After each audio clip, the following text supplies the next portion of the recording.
Hi යාළුවනේ අදත් ලස්සන ප්‍රේන්ට් එකක් කරන විදිහ බලමුද? මම මේ පේන්ට් එක කරගන්නේ සරමකට. මුලින්ම අපි පේන්ට් එක කරන්න ඕනේ රෙද්ද මත කාබන් කොලේ තියලා ඊට පස්සේ ප්‍රින්ට් කරන්න ගන්න එක ඩිසයින් එක ප්‍රින්ට් අවුට් එකක් අරන් අපි ඒක තියනවා. ඊට පස්සේ හෙල් වෙන්නේ නැති වෙන්න පින් එහෙම ගහලා තියලා ඊට පස්සේ අපි මේක ලියවෙන්නේ නැති පෑනක් යොදාගෙන තමා අපි මේක ඇඳගන්නේ.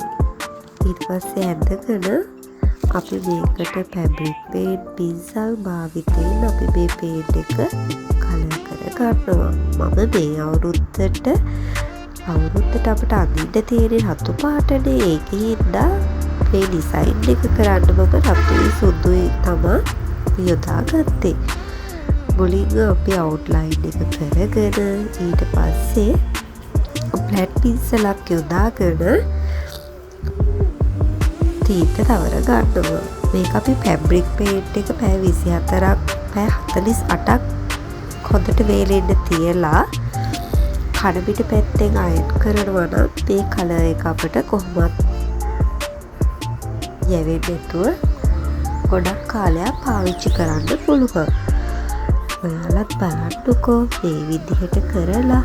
ෆැබ්‍රික් පේන්ට් එක අපිට ගොඩක් වර්ග තියෙනවා. කැමල් තියෙනවා, ෆැබ්‍රිකා තියෙනවා. කැමල් තමයි හොඳ බ්‍රෑන්ඩ් එකේ වුණාට මට මේ පාර සුදු පාට එක කැමල් බ්‍රෑන්ඩ් එකේ හොයාගන්න බැරි වුණා.